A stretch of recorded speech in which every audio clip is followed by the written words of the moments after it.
वास्तु के चक्कर में हम खुद से पढ़ते हैं या वास्तु अपने चक्कर में हमको ले आता है? ये सब जब आपका वास्तु ही खराब होगा ना, आपकी औकात नहीं है अच्छा सोचने और अच्छा कर्म करने की। तुम यहाँ कुछ बोओगे तो आगे काटोगे। जब यहाँ आप कर्म ही नहीं कर रहे, कुछ बो ही नहीं रहे, तो काटोगे क्या? आपको कुछ करने की जरूरत नहीं। वास्तु ठीक करो, ठाठ से सो जाओ, 2 घंटे टहल के आ जाओ, काम चल रहा है। ये वास्तु है। वास्तु सपने वो नहीं जो सोने से आते हैं, सपने वो हैं जो सोने ना दें। मैं जो समझता हूँ, कुछ मत करो, सिर्फ और सिर्फ वास्तु ठीक। लोग क्यों यकीन करें सर, घर की 4 दीवारें हमारी किस्मत बदल देंगी? हाथ कंगन को आरसी क्या, पढ़े लिखे को फारसी क्या।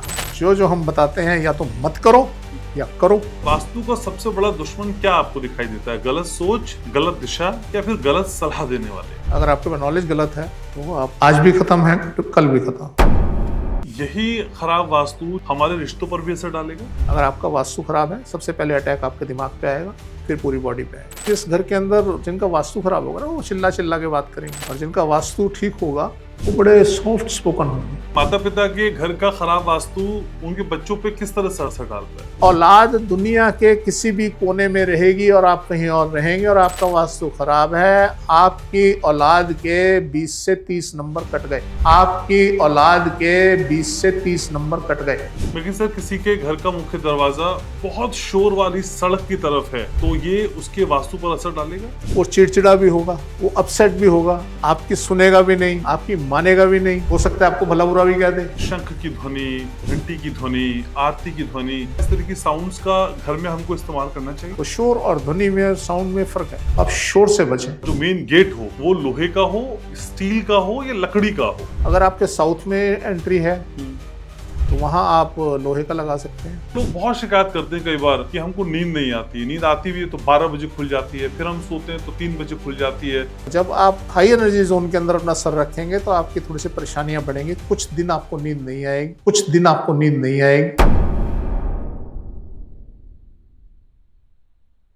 लोग कहते हैं मेहनत करो तो किस्मत बदल जाती है। मेहनत करते हैं, दिन रात मेहनत करते हैं, लेकिन फिर भी ये किस्मत कमबख्त बदल नहीं रही। अगर यही पशोपेश, यही डायलेमा, यही भ्रम, यही उलझन, यही कश्मकश, यही दुविधा आपके जीवन में है, तो बिल्कुल ठीक पॉडकास्ट देखना आपने शुरू कर दिया है। घनश्याम उपाध्याय पॉडकास्ट आपके साथ रहता है, आपकी बात कहता है। और मेरे साथ जब इस पॉडकास्ट में आते हैं वो जो सिर्फ कहते नहीं हैं, बात भी नहीं करते हैं, जो कहते हैं वो करके दिखाते हैं, तो फिर एक ही चेहरा आपके सामने आता है। वो है world famous vastu expert doctor Mahesh Gupta. Doctor Mahesh, कैसे हैं आप? बढ़िया। घनश्याम उपाध्याय पॉडकास्ट में आपका स्वागत है। Thank you. सर, लोग कहते हैं कि देखिए, अपनी सोच को बदलिए, किस्मत बदल जाती है, और वास्तु के चक्कर में ज्यादा पढ़ना नहीं चाहिए। सर, वास्तु के चक्कर में हम खुद से पढ़ते हैं या वास्तु अपने चक्कर में हमको ले आता है? सर, कुछ लोगों को ना आप पिन कर लीजिए, जो ये लोग बोलते हैं। आपको मैं दिखा दूंगा वो उनको वास्तु के चक्कर में पड़ते हुए। बड़े सारे कि सोच बदलिए, अच्छे कर्म कीजिए। ओ भाई साहब, जब आपका वास्तु ही खराब होगा ना, आपकी औकात नहीं है अच्छा सोचने और अच्छा कर्म करने की। ये वास्तु करवा रहा है, और आप तभी बोल रहे हैं क्योंकि आपका वास्तु खराब है, तब आप ऐसी बात बोल रहे हैं। हाँ, आपका भाग्य ठीक हो सकता है, अच्छा हो सकता है, आप बोल रहे हैं। जो भाग्यशाली आदमी होता है ना, जिसको बैठे बैठाए सब मिलता है, वो ऐसी बातें करता है, और इस जन्म में काम नहीं करता। वो सिर्फ लेक्चर देता है लोगों को, अरे ये कर लो, अरे वो कर लो, ऐसी बातें करता रहता है, और दुख भोगता है और चला जाता है। अगला जन्म और तंग हालिज में जीता है। तुम यहाँ कुछ बोओगे तो आगे काटोगे। सही बात है। जब यहाँ आप कर्म ही नहीं कर रहे, कुछ बो ही नहीं रहे, तो काटोगे क्या? तो उन लोगों को पिन कर लो जो लोग कहते हैं ना, ये अच्छे कर्म करो, अच्छी सोच रखो, सोच बदलो। चाहे वो कितने बड़े बड़े, वो आजकल वो क्या बोलते हैं उनको, वो होते हैं ना जो ज्ञान बांटते हैं, इन्फ्लुएंसर या कुछ भी, मोटिवेशनल स्पीकर। क्या जी, बिल क्लिंटन ये करता था और फलाना ये करता था, वो ये पहुंच कर गया। वो कुछ नहीं कर सकते, कुछ भी। अगर आपका वास्तु ठीक है, आपको कुछ करने की जरूरत नहीं, आप अपने आप करने लगोगे। वास्तु खराब है, कोशिश करो ना, देखो 1 दिन 2 दिन करोगे, तीसरे दिन हाँ बैठ जाओगे। आप कर ही नहीं सकते सर। तो इसलिए ये ज्ञान कोई नहीं देगा कि वास्तु ठीक करो, ये सिर्फ वास्तु कंसल्टेंट ही ज्ञान देगा कि आपको कुछ करने की जरूरत नहीं, वास्तु ठीक करो, ठाठ से सो, सुबह सो, 10 बजे तक उठो आराम से, ठाठ से 11 बजे उठ के अपनी फैक्ट्री जाओ, आराम से जाओ, 2 घंटे टहल के आ जाओ, काम चल रहा है। ये वास्तु है, वास्तु कि ब्रह्म मुहूर्त में उठना है जी, सुबह 3 बजे उठ के नहाना है जी, गंगा जी पे जाना है जी, कुछ छड़े करने की जरूरत नहीं है। ब्रह्म मुहूर्त आपके घर में है ना, ब्रह्म। जब तक मन आए सो, जब तक नहीं मन आए मत सो, उठो काम करो। अब हमारे जैसा लोगों को क्या है, हम तो रात को भी नहीं सो पाते, दिन में भी नहीं सो पाते, हमारे लिए ना ब्रह्म मुहूर्त है ना कुछ है। कल रात को 3 बजे मेरी आंख खुल गई, कुछ बात दिमाग में आ गई, मैंने सीए को मैंने कहा लास्ट डेट है, मैंने सीए को मैसेज किया, 4 बजे उसका मैसेज वापस आ गया। तो इसलिए जो अच्छा वास्तु होगा वो आपको ना सोने देगा और ना जागने देगा। हमारे राष्ट्रपति थे अब्दुल कलाम, उन्होंने बड़ी बढ़िया बात कही थी कि सपने वो नहीं जो सोने से आते हैं, सपने वो हैं जो सोने ना दें।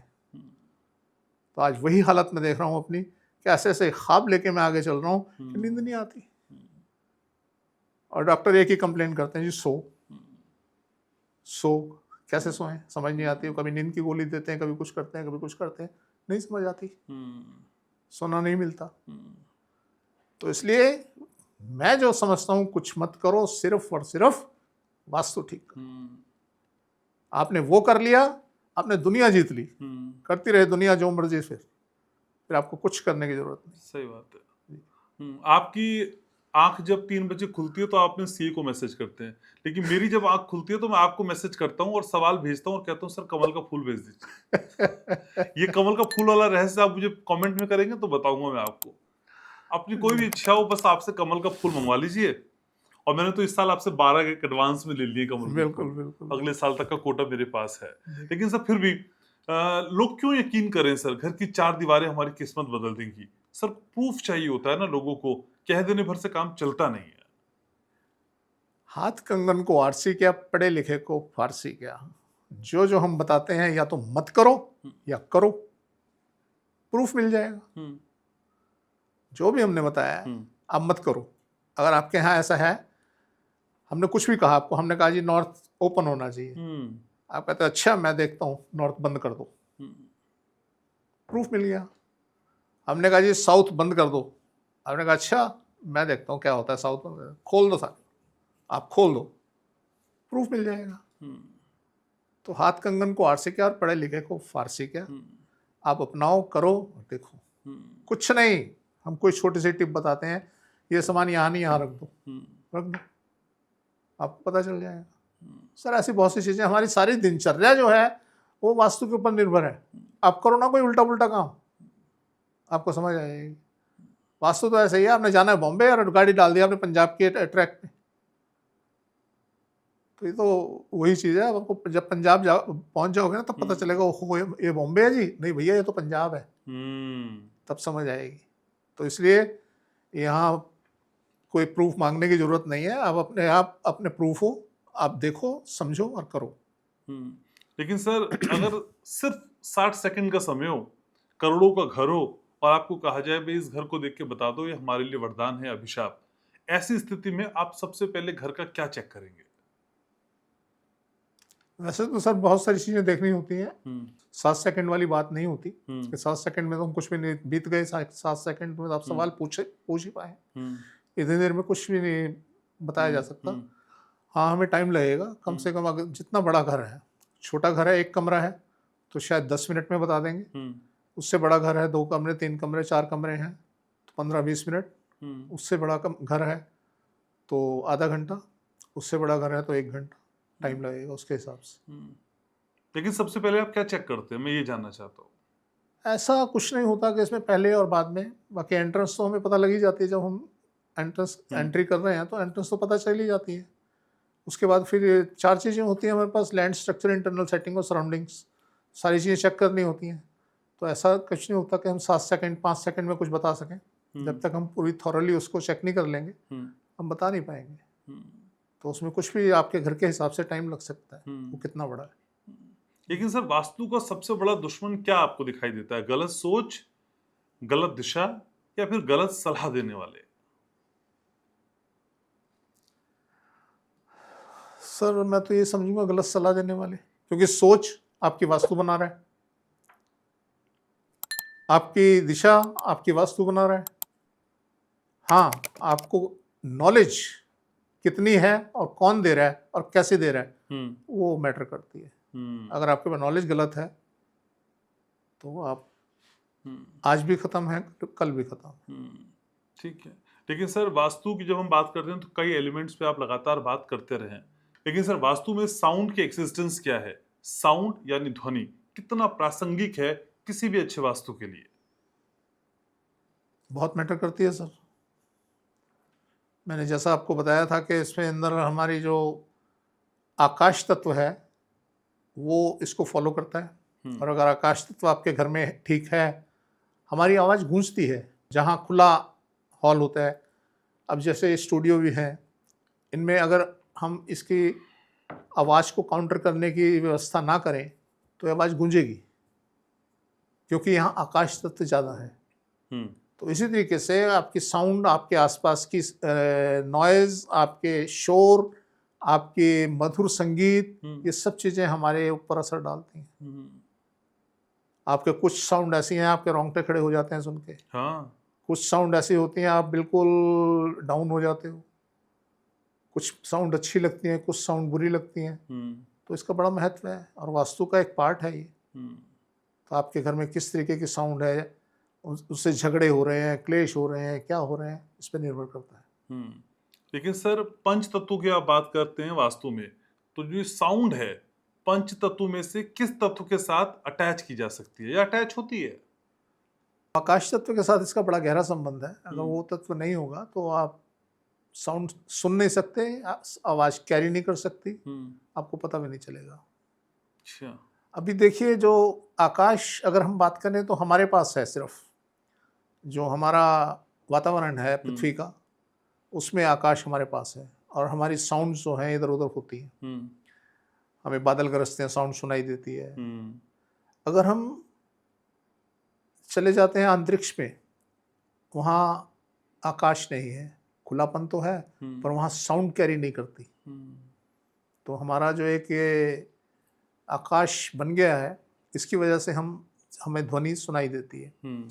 तो इसी तरीके से अगर हमें आकाश तत्व आपके यहाँ नहीं है तो आपके घर में आपको आवाज़ सुनाई नहीं देगी। अब दीवारें हैं, ये आकाश तत्व को रोकती हैं, इसके पीछे हमें आवाज़ सुनाई नहीं देती। तो इसलिए आकाश तत्व का होना, खुला होना और होना बड़ा महत्वपूर्ण है, और हमारे शरीर में भी है। आपने कई बार नोटिस किया होगा, आप जब कान बंद करके लेटते हैं, सोते हैं, तो अरे टिक टिक टिक टिक की धड़कन और सब चीज़ें, आपके शरीर की आवाज़ें आपको सुनाई देती हैं। तो सब आकाश तत्व की वजह से।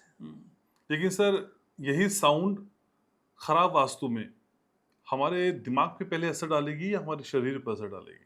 दिमाग पे सर, दिमाग, वहीं से सारी कहानी शुरू होती है। आपको एक चीज़ बताऊं, आजकल हमारे यहाँ जो एसी लग रहे हैं ना, पहले उसमें होती थी या नहीं होती थी मुझे नहीं मालूम। आज जितने इलेक्ट्रिकल गैजेट्स होते हैं, इसके अंदर एक नाम है पीसीबी। उसका दिमाग होता है, और वो दिमाग इसको पूरा संचालित करता है, पूरे सिस्टम को। तो एक क्लाइंट के यहाँ हम गए, और जब उसके यहाँ गए तो हमने देखा उसका एसी जो है वो गलत डायरेक्शन में लगा हुआ है। तो मैंने उससे ऐसे ही पूछ लिया, मैंने कहा जी एसी खराब हुआ है नहीं हुआ? कहता जी हो गया, 1 हफ्ता हो गया, ठीक करने भी नहीं आ रहा कोई। मैंने कहा पीसीबी खराब हुई है? कहते हाँ जी। वो बड़े हैरान कि आपने एग्जैक्ट चीज़ कैसे बता दी।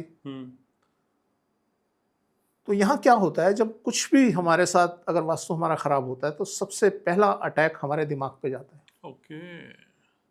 सबसे सेंसिटिव पार्ट हमारी बॉडी में या किसी भी इक्विपमेंट में उसका दिमाग होता है।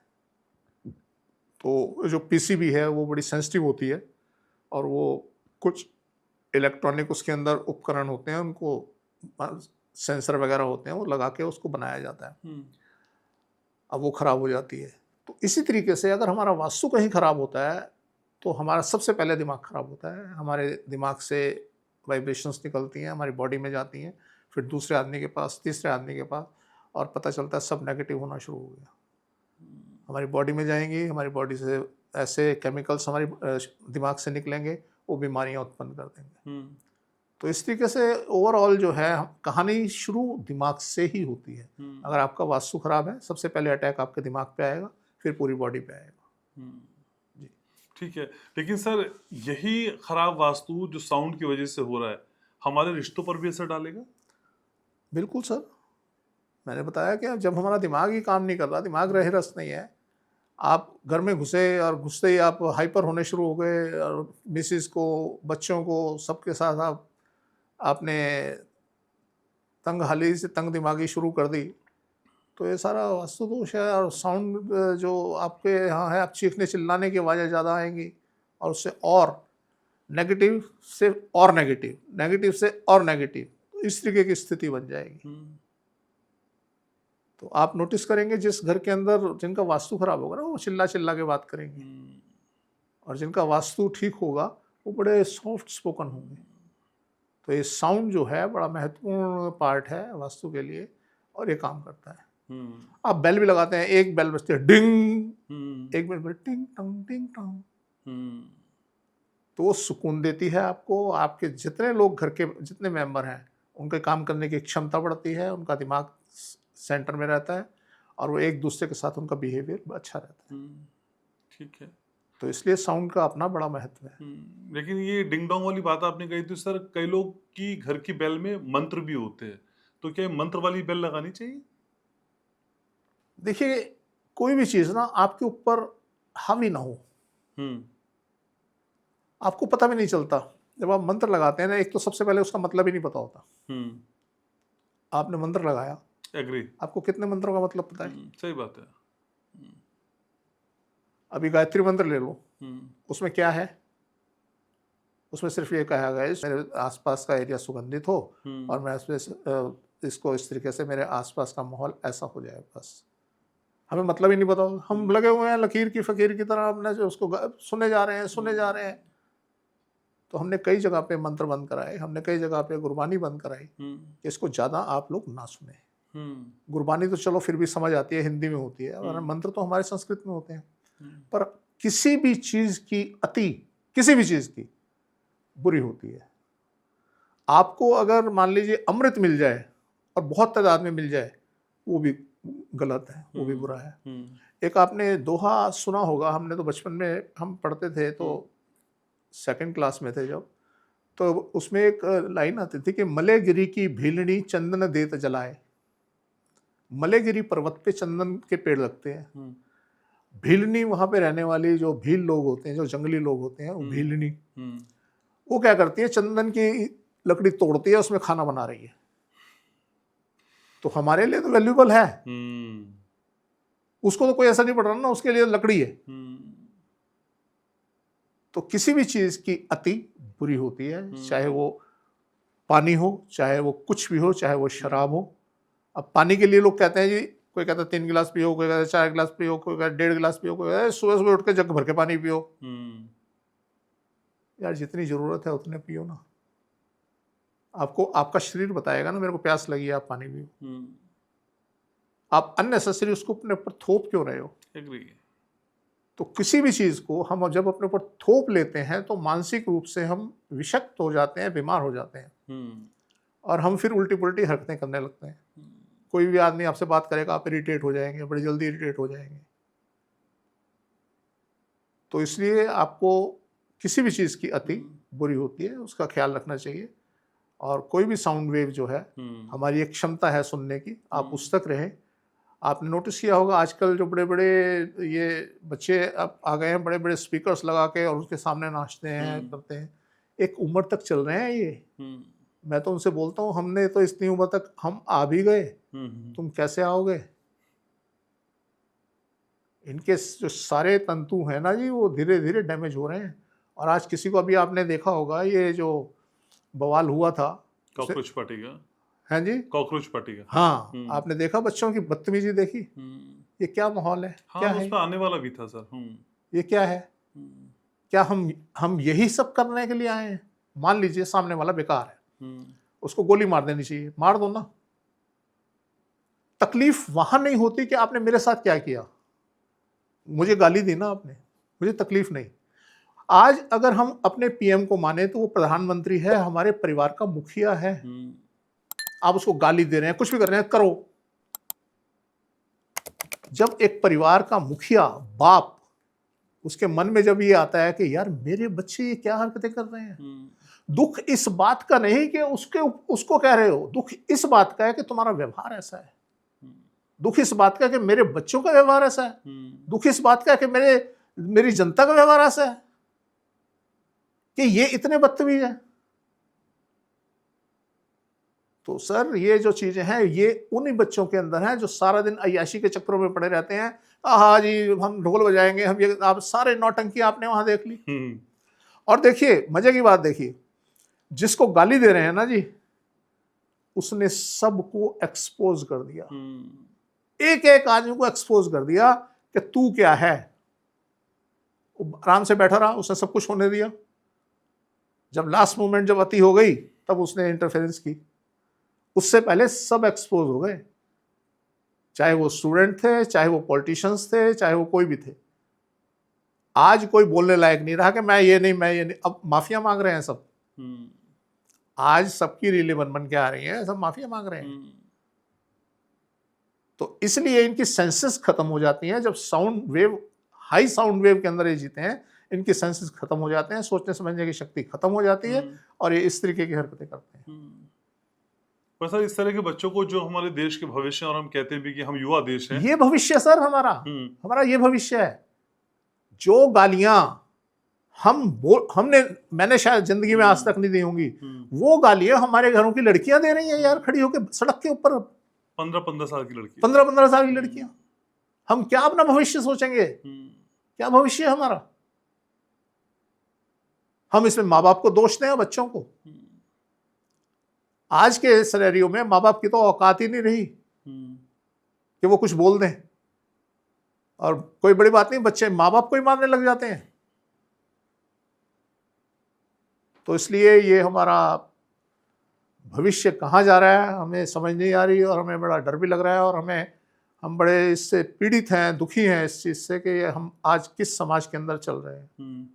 तो ये खराब वास्तु की निशानी है जहां इस तरह के बच्चे होते हैं। Definitely sir, definitely. आप कितनों को सुधारेंगे ना, आप कितनों को सुधारेंगे? ये सारा जो हुड़दंग बचा है, इसके पीछे खराब वास्तु और खराब वास्तु। जो लोग अपना स्वार्थ सिद्ध करने के लिए आए हैं, वो भी खराब वास्तु में जी रहे हैं,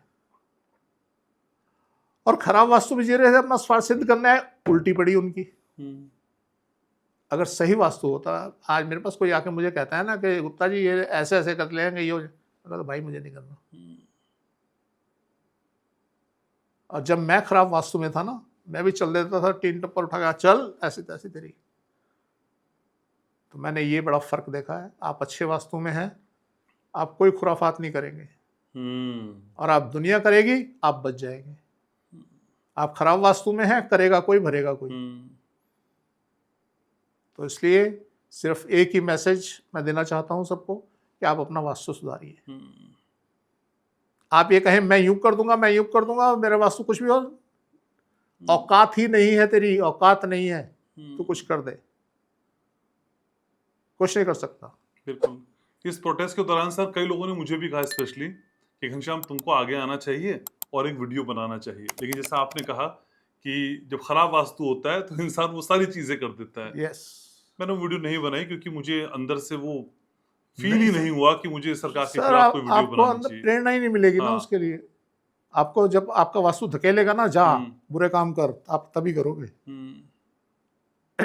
अभी एक मेरे जानकार हैं और वो स्पेशल सेल में है, तो वो बता रहे थे, कहते हैं हमने सारे जितने चेहरे हैं ना, जितनी फोटोएं इनकी आ गई हैं वीडियो से और फोटोग्राफी से, सारे रिकॉर्ड हो चुके हैं, सबके चेहरे रिकॉर्ड हो चुके हैं, सबका डाटा रिकॉर्ड हो चुका है, सबका डाटा बन चुका है। आने वाले टाइम के अंदर ये लोग जीरो हो जाएंगे।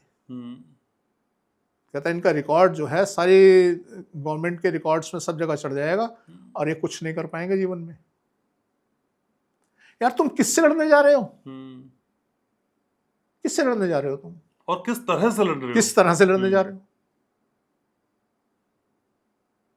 तुम अपनी बात कहो ना। आपको कहीं से दूर दूर तक लग रहा था कि वो किसी स्टूडेंट्स का प्रोटेस्ट है?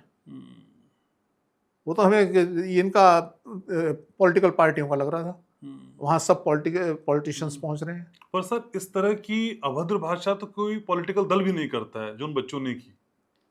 सर बहुत ज्यादा मतलब मायूसी हुई है देख के कि यार हमारे ये बच्चे हैं, हमारे भी हैं ना सर, हमारा परिवार है। क्या आज हमारे परिवार इस तरीके के लोग हैं? तो बड़ी मायूसी हुई सर। ठीक है, तो सर ये वास्तु जो है अगर खराब हो गया तो फिर दिलो दिमाग को ध्वस्त कर देगा। बिल्कुल सर लेकिन कई बार हमने कई लोगों के कई दिलो दिमाग नहीं सर, आपके जीवन को ध्वस्त कर देगा। क्या लाइफ रह जाएगी आपकी, मुझे बताइए ना। आपको एक कमरे में बंद कर दिया गया, चारों तरफ से आपके रुकावटें लगा दी गई, क्या करेंगे आप? आज आप बड़ी बड़ी बातें कर रहे हैं, चलिए उसका इस्तीफा हो गया, अब क्या करेंगे? क्या कर लिया आपने और क्या करेंगे? कितने इस्तीफे दिलवाएंगे? कौन संभालेगा? कितने इस्तीफे दिलवाएंगे? और मजे की बात, मेरे से एक आदमी कहता है जी देखो जी उसके इतने वो थे, उसने क्राइम किए हुए हैं, उसने ये किया हुआ, उसने वो किया हुआ, उसको मिनिस्टर बना दिया। मैंने कहा जिसने जिंदगी में कुछ नहीं किया उसको तुमने अगर मिनिस्टर बना दिया तो क्या होगा?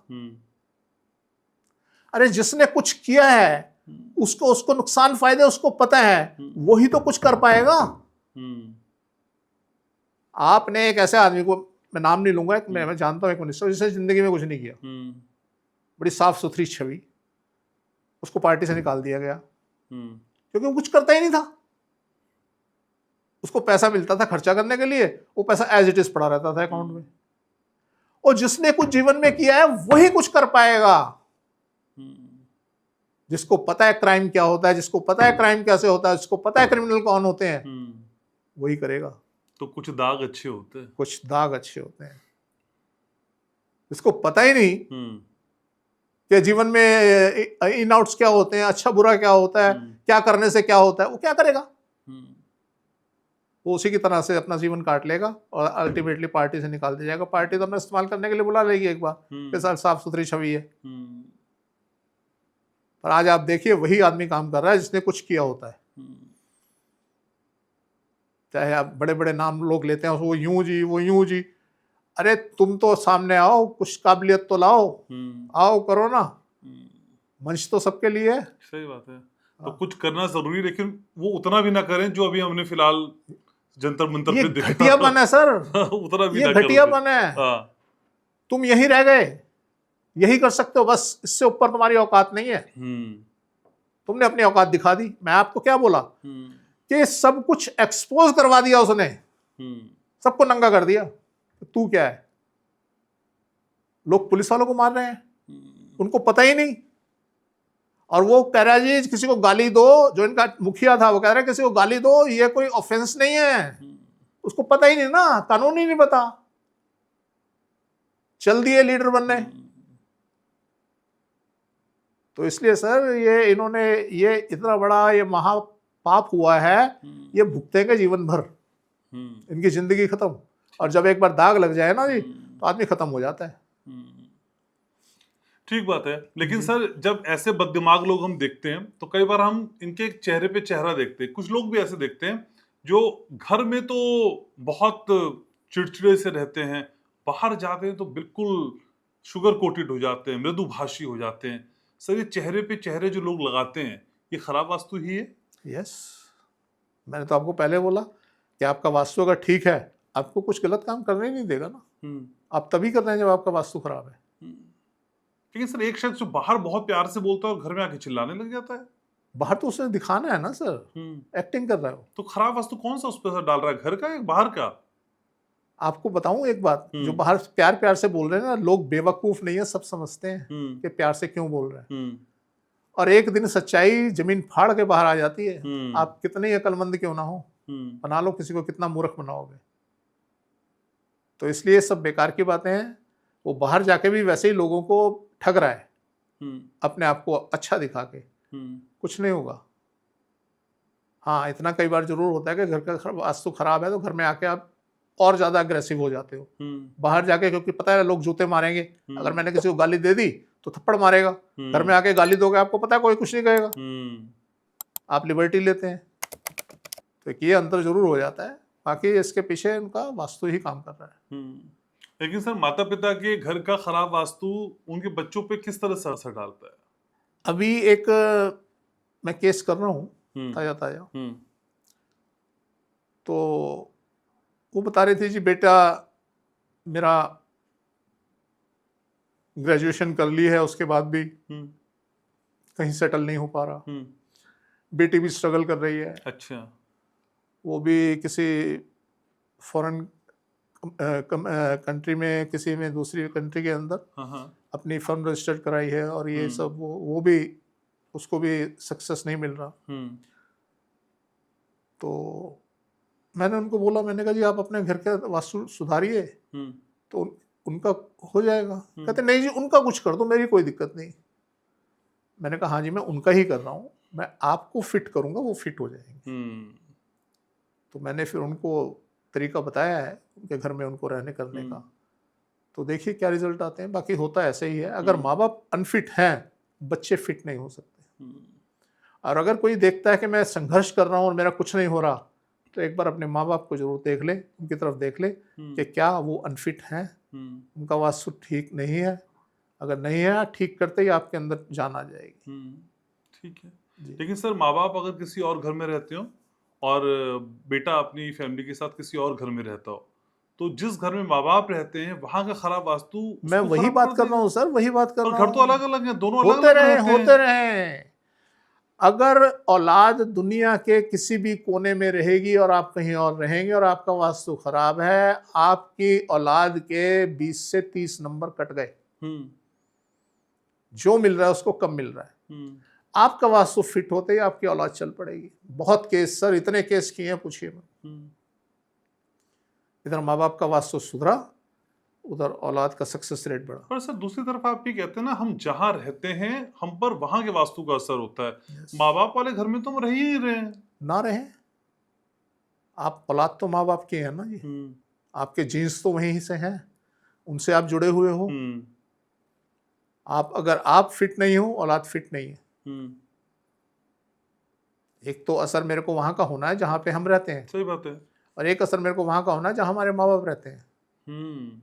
अब हमारे माँ बाप नहीं रहे, तो वो जो कनेक्टिविटी थी वो हमारी खत्म हो गई। अब हम अपने हिसाब से जी रहे हैं। आपने नोटिस किया होगा जब माँ बाप मर जाते हैं ना, किसी के पेरेंट्स मर जाते हैं, तो उसकी दुनिया बदल जाती है। या तो वो एकदम डाउन चला जाता है या एकदम अप चला जाता है। तो ये वही कनेक्शन होता है कि जब उनसे जुड़े हुए हैं, अगर वो मान लीजिए मदर फादर कहीं और रह रहे थे, खराब वास्तु में रह रहे थे, जैसे उनकी डेथ हुई वो गए और वो आपका कनेक्शन कटा और आप फ्लरिश करने लग गए। तो ऐसा आप बहुत सीन देखोगे कि उनकी डेथ हुई और बच्चे फ्लरिश करने शुरू हो गए। वो जब डेथ हुई तो बच्चे डाउन चले गए, क्योंकि माँ बाप अच्छे वास्तु में रह रहे थे और वो कहीं विदेश में या कहीं और रह रहे थे। तो ये बड़े सारे सीन आप देखने को मिलेंगे आपको। ठीक है, तो ये ऐसे ही सिलसिला नहीं है। लेकिन सर अगर आप ऐसे बताते हैं कि भाई माँ बाप हैं, उसका बेटा अगर अपनी फैमिली के साथ कहीं और भी रह रहा है, तो वो उन्हीं का जीन्स है, तो उस पर वास्तु का असर पड़ेगा। बिल्कुल पड़ेगा सर। यही कॉन्टेक्स्ट बेटियों के कॉन्टेक्स्ट में समझना चाहता हूँ।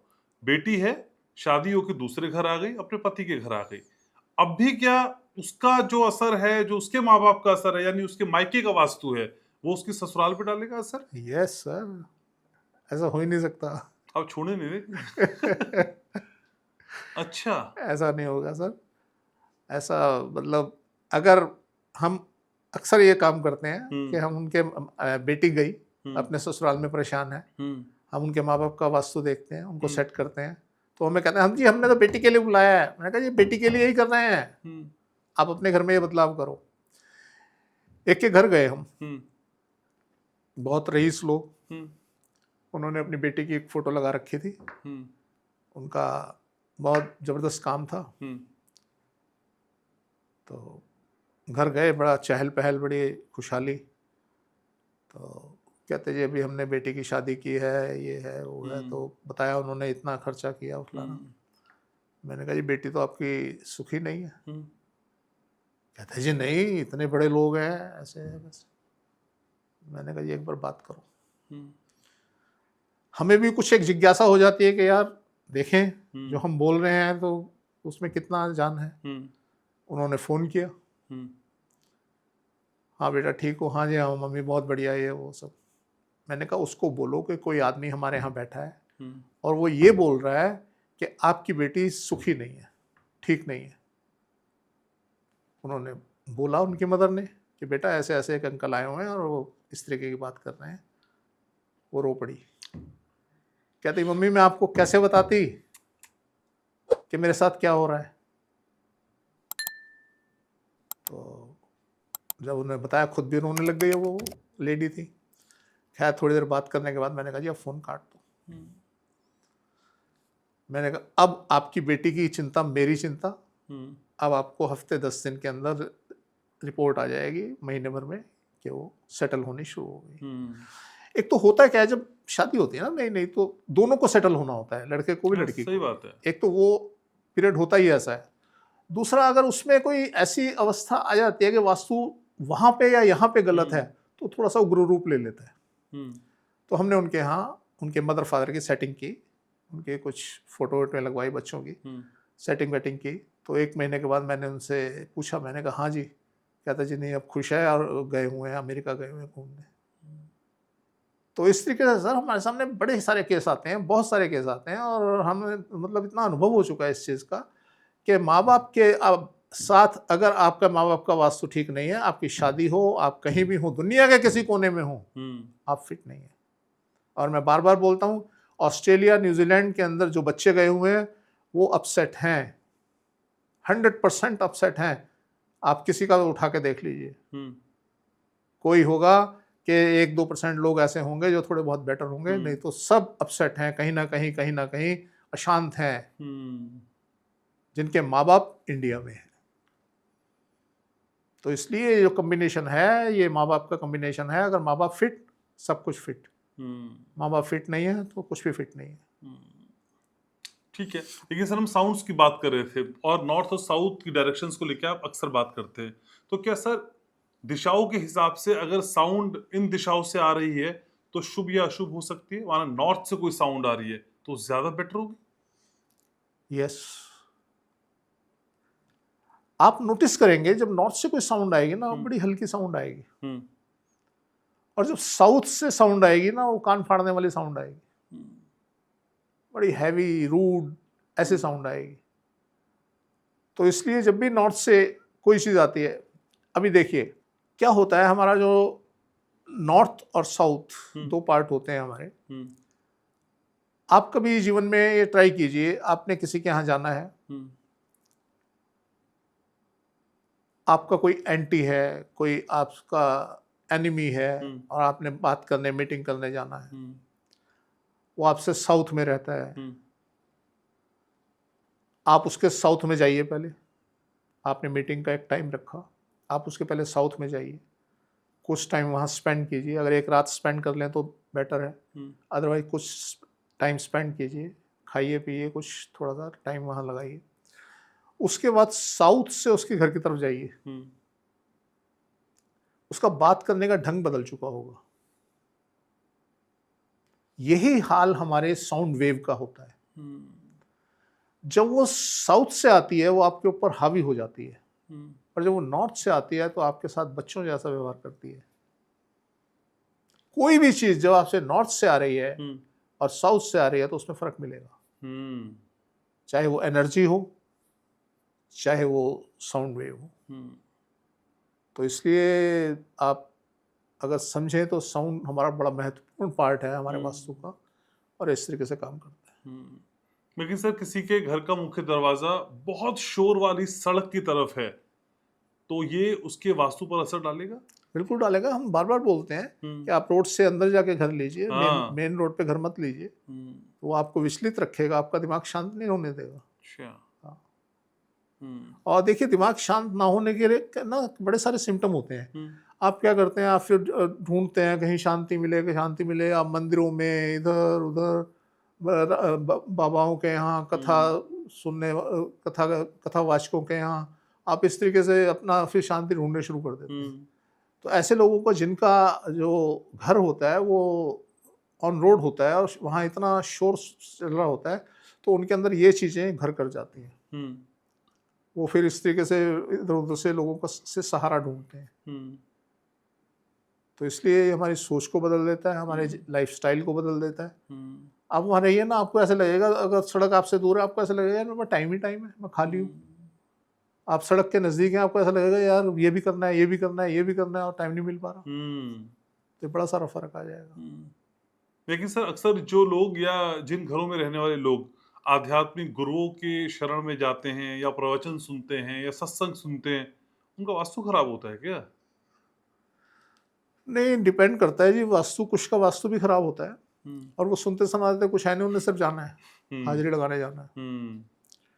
पर कुछ लोग जो है रिटायर हो जाते हैं, कुछ लोग होते हैं उनका वास्तु भी ठीक होता है, उनको टाइम भी पास करना होता है, नॉलेज भी चाहिए होती है। ऐसे लोग सिर्फ इतना ही करने जाते हैं, वहाँ जाके वो बाबा जी से मिलना, आशीर्वाद लेना, पैर छूना, वो ये सब नहीं करते। मैं बहुत सारे लोगों को जानता हूँ जो सिर्फ सत्संग में जाते हैं, सुनते हैं, आ जाते हैं। तो बड़े सारे लोगों को ऐसे जानता हूँ। और आजकल के सत्संग तो आप समझिए इतने म्यूजिकल हो गए हैं ना कि आपको बड़ा आनंद आता है।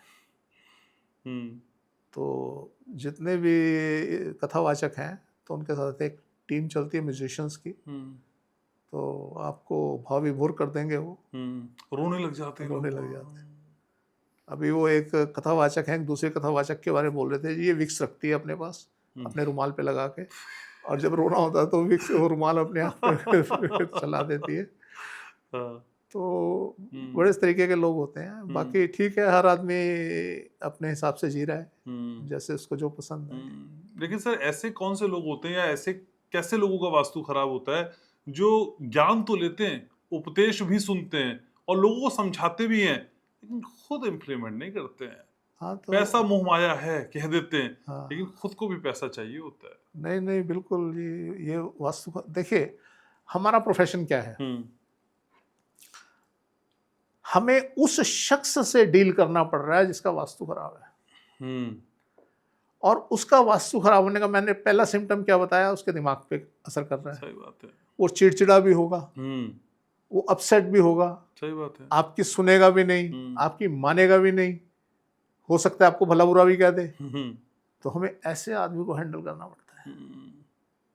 हमारा कितना टफ जॉब है। तो इसलिए बड़ा डिफ़िकल्ट हो जाता है कई बार तो हमें ये समझाना कि ऐसे नहीं ऐसे करिए, ऐसे नहीं ऐसे कीजिए। बड़ा डिफ़िकल्ट हो जाता है, क्योंकि समाज में बहुत बड़े सारे लोग हैं कि जी वो तो ऐसे कहता था, वो तो ऐसे कहता था। खैर, तो ये बड़ा डिफ़िकल्ट है जब आपकी मति भ्रष्ट हो जाती है ना, आप फिर किसी लायक रहते नहीं।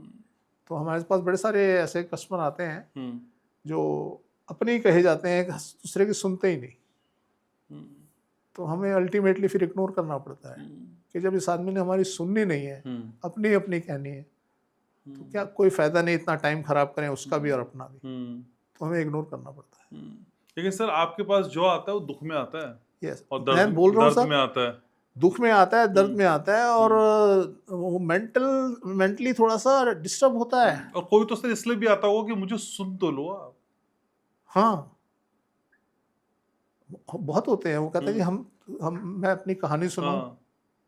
और वो कहानी इतनी लंबी लंबी कहानियां होती हैं, वो बड़े हमारे लिए पीड़ादायक हो जाता है इतना टाइम देना। सर इस तरह से एक दिन में कई कई लोगों से मिलना, और जाहिर सी बात है जो आपके पास आ रहा है वो परेशान ही है। बहुत कम लोग होते होंगे सिर्फ जो अपने सेल्फ असेसमेंट के लिए आते होंगे।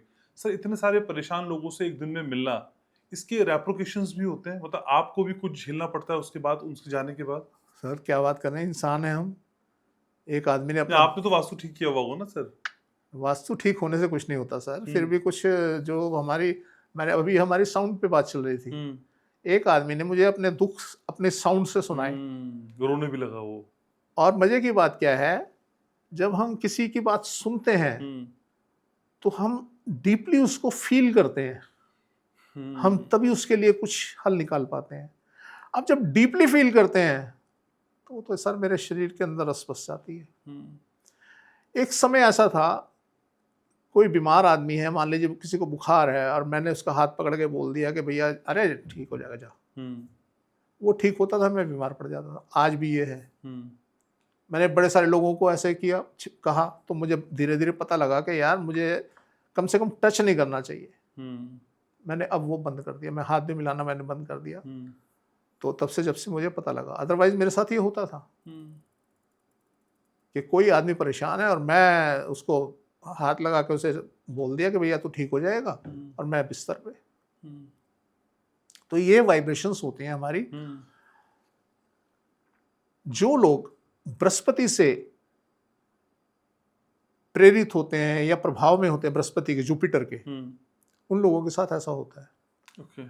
आपने कई जो गुरु होते, संत गुरु होते हैं, उनको भी देखा होगा, वो बीमार रहते हैं अक्सर। उनके साथ भी ये समस्या है। उनको कोई पैर छू दे, उनको कोई कह दे मेरे को बड़ा दुख है जी, क्योंकि यार इंसान है, हम कोई दुख सुनाएगा तो हम थोड़ा सा सही बात है अंदर से सुनेंगे ही। उनके साथ भी ऐसा, तो वो बीमारी रहते हैं। तो जो जो जुपिटर से प्रभावित हैं, उनकी ये टेंडेंसी है दूसरों के दुख को हरना। अच्छा। आज अगर जुपिटर के बारे में आप सुने, सोचें या समझें उसको, जुपिटर क्या करता है, अर्थ की तरफ जो भी एस्ट्रॉइड्स आ रहा होता है उसको अपनी तरफ खींच लेता है। ये उसकी टेंडेंसी है। तो सेम जुपिटर से जो भी प्रभावित होते हैं, जुपिटर का प्रभाव जिनके ऊपर ज्यादा होता है, वो यही काम करते हैं। वो जिसको भी कुछ बोल देंगे, जा बेटा तो ठीक हो जाएगा, वो ठीक हो जाएगा, वो खुद पड़ जाएगा। तो ऐसा जो है अक्सर होता देखा गया है, और मेरे साथ तो बहुत होता है। तो सर किसी से हाथ मिलाने में थोड़ा बचना चाहिए? मेरे जैसे लोगों को बचना चाहिए, क्योंकि मैं तो अपने ऊपर मुझे झेलना पड़ता है ना जी सब। मुझे बचना चाहिए। ठीक है। लेकिन सर ध्वनियों की बात करते हैं ना, साउंड्स की बात करते हैं, तो शंख की ध्वनि और घंटी की ध्वनि, आरती की ध्वनि कई बार ये बहुत आपको आनंदित करती हैं। तो इस तरह की ध्वनियों का, इस तरह की साउंड्स का घर में हमको इस्तेमाल करना चाहिए? हाँ, यस करना चाहिए, करना चाहिए। आपको देखिए, ध्वनि के अंदर ना हमारे शब्द भी आ जाते हैं। जब आप किसी साउंड को सुन रहे हैं और उसके अंदर अपशब्द अगर आ रहे हैं, तो वो भी आपको विचलित करेंगे ना। तो आपको ऐसी चीजों से बचना चाहिए, इस तरीके के गाने, इस तरीके की चीजें। आप कम से कम ऐसी ध्वनि को आप ना अपने अंदर जज्ब होने दें, उससे बचना चाहिए आपको। ठीक है। लेकिन सर यही ध्वनियां जो आपको आनंदित कर रही हैं, प्रफुल्लित कर रही हैं, आपके घर के सामने मंदिर में रोज सुनाई दे रही हैं, तब ये ध्वनियां आपको आनंदित कर पाएंगी? मैंने आपको क्या बोला कि हर चीज की एक लिमिट होती है। हमारी जो साउंड की फ्रिक्वेंसी है वो फिक्स है। हम उतने से 22 से पता नहीं कितने 200 तक की फ्रिक्वेंसी को सुन सकते हैं। उससे ऊपर, उससे नीचे की फ्रिक्वेंसी को हम नहीं सुन सकते। कुछ जानवर हैं जो सुन लेते हैं। अब अति आपकी इतनी हो जाए कि वो आप रोज ही वो सुन रहे हैं, इतना शोर, फिर वो शोर में बदल जाता है। वो ध्वनि तो रही नहीं ना, वो शोर में बदल गया। तो शोर और ध्वनि में, साउंड में फर्क है। तो आप शोर से बचें, वो कहीं भी हो। वास्तुशास्त्र में मंदिर घर के नजदीक ना हो, उसके लिए ये नियम बताया गया है, क्योंकि मंदिर के अंदर लोग जमा होंगे, शोर होगा, घंटियां बजेंगी, इसलिए आप उससे दूर रहें। इसलिए वास्तुशास्त्र में मना किया गया कि घर के नजदीक मंदिर नहीं होना चाहिए। इसी तरीके से हॉस्पिटल नहीं होना चाहिए। इसी तरीके से पब्लिक के, जैसे ये आपके होटल हो गए और ये बैंक्वेट हॉल्स हो गए, ये इस तरीके की चीजें नहीं होनी चाहिए। आपको इनसे दूर रहना चाहिए, सिर्फ इसीलिए कि वो जो साउंड वेव्स हैं वो आपको विचलित ना करें। लेकिन सर आजकल एंजाइटी और डिप्रेशन इतने कॉमन वर्ड्स हो गए कि हर कोई कह देता है मुझे एंजाइटी हो रही है, मुझे डिप्रेशन में हो गया। क्या सर ये भी किसी अनावश्यक शोर की वजह से आपको डिप्रेस कर देते हैं? डेफिनेटली आप नोटिस करिए अपने घर के आसपास, या आपके घर में कोई ऐसा आदमी है जो इस इतना लाउड साउंड से बोलता है, तो उसकी वजह से आपको दिक्कत हो सकती है। ठीक है। लेकिन सर कई बार घर के दरवाजे, घर की खिड़कियां या घर के दूसरे इक्विपमेंट खोलते या बंद करते वक्त साउंड करते हैं और बहुत इरिटेटिंग साउंड करते हैं, तो क्या ये सारे साउंड्स भी खराब वस्तु है? बिल्कुल सर, बिल्कुल। ये भी आपको नेगेटिव एनर्जी आपकी तरफ भेजते हैं। तो इनको आप, इसको तो आप हैंडल कर ही सकते हैं ना, उसको ऑयलिंग वगैरह करें, उसको ठीक ठाक करें, तो ये तो आप कर ही सकते हैं। नहीं सर, पर कई बार ठीक करने के बाद भी फिर वो साउंड आती ही रहती है, रिपीटेटिव फॉर्म में सुनाई देती है। चेंज हो जाता है सब। अगर घर में आपके इस तरीके की चीजें हैं तो ये चेंज हो जाते हैं। लेकिन सर घर का वास्तु खराब है तब आपके दरवाजे आवाज करते हैं या दरवाजे आवाज कर रहे हैं इस वजह से वास्तु खराब हो नहीं, गया? ये दरवाजों के अंदर हम सब जगह वास्तु को नहीं इम्प्लीमेंट कर सकते। दरवाजे के अंदर जो है ना हमारी कुछ मानवीय गलतियां होती हैं। हम मान लीजिए उसमें अपने हिंजेस लगाने हैं, कब्जे लगाने हैं, वो हमने घटिया क्वालिटी के लगा दिए, लोहे के लगा दिए, कुछ लगा दिए और उनमें जंग आ गया या वो घिस गए तो वो आवाज करना शुरू कर देते हैं। या बाथरूम के दरवाजे हैं आवाज करना शुरू कर देते हैं गीले होने की वजह से। तो कुछ मानवीय गलतियां भी होती हैं हमारी कि हम उसके अंदर इस तरीके की उसकी क्वालिटी अगर ठीक नहीं है तो ये आवाज करेंगे। लेकिन वास्तु के हिसाब से सर आप क्या सुझाव देना चाहेंगे? जो मेन गेट की एंट्री हो और जो मेन गेट हो वो लोहे का हो, स्टील का हो या लकड़ी का हो? देखिए इसमें अगर वो साउथ में है आपके, एक बात तो ये समझ लीजिए लकड़ी का तो सभी जगह लगता है, कोई भी डायरेक्शन हो। अगर आपके साउथ में एंट्री है तो वहां आप लोहे का लगा सकते हैं उसके साथ। बाकी अदरवाइज और डायरेक्शन में वेस्ट में भी आप लोहे का लगा सकते हैं और बाकी सब डायरेक्शन में आप सिर्फ लकड़ी के से ही गुजारा कीजिए तो बेहतर है। स्टील का कहीं नहीं लगाना? ना लगाएं या लगाएं तो फिर उसके अंदर बीच में गैप्स हो। अच्छा, हाँ मतलब प्रॉपर स्टील ना हो। हाँ नहीं, स्टील हो पर उसके अंदर बीच डिजाइन में ऐसा हो कि बीच में उसमें से एनर्जी निकलने का रास्ता बना जाए। लेकिन सर लोग बहुत शिकायत करते हैं कई बार कि हमको नींद नहीं आती, नींद आती भी है तो 12 बजे खुल जाती है, फिर हम सोते हैं तो 3 बजे खुल जाती है, हम सो ही नहीं पाते, करवटें बदलते रहते हैं। सर अगर किसी को प्यार नहीं हुआ है उसके अलावा कौन सा दूसरा रीजन है कि आपको रात को नींद नहीं आ रही है? आपका सर साउथ में नहीं है। हालांकि हमें कई जगह ऐसा देखने को मिला कि वो कहते हैं जी मैं साउथ में सोती हूँ तो मेरे को नींद नहीं आती, मैं ईस्ट में सर रखती हूँ तो नींद आती है। यस, जब आप लोअर जोन के अंदर सो रहे होते हैं तो आपको बड़ा मजा आता है क्योंकि आपकी परेशानियां भाग जाती हैं, सारे काम हो जाते हैं, आप बच्चों जैसी हरकतें करते हैं तो बच्चों की तरह मस्त रहते हैं। पर जब आप हाई एनर्जी जोन के अंदर अपना सर रखेंगे तो आपकी थोड़ी सी परेशानियां बढ़ेंगी, कुछ दिन आपको नींद नहीं आएगी क्योंकि आपकी एनर्जी चेंज हो रही है। उसके बाद आपको नींद आएगी और ऐसी नींद आएगी घोड़े बेच के सोएंगे आप। वेट कीजिए, नींद आएगी। हमेशा के लिए नींद ना आए बस। ठीक है सर, पॉडकास्ट को समेट रहे हैं, समय खत्म हो रहा है तो बहुत जल्द फिर मुलाकात होगी इसी चैनल पे आपसे। वैसे हर शुक्रवार 6 बजे हम वास्तु ग्लोबल पे तो मिलते ही हैं। कि चैन की नींद आती रहे हम सबको, हमारे दर्शकों को ये उम्मीद है। Thank you so much sir. तो आज के इस पॉडकास्ट को समेट रहे इसी उम्मीद के साथ कि आपको ये पॉडकास्ट पसंद आया होगा। कई विधाओं पे, कई विषयों पे हम बात करने की कोशिश करते हैं और ये बातें आपको पसंद आ रही है, मैं जानता हूँ। अपना बहुत ख्याल रखना है, लाइक करना है, शेयर करना है, सब्सक्राइब करना है और याद रखना है मैं आपसे बहुत प्यार करता हूँ।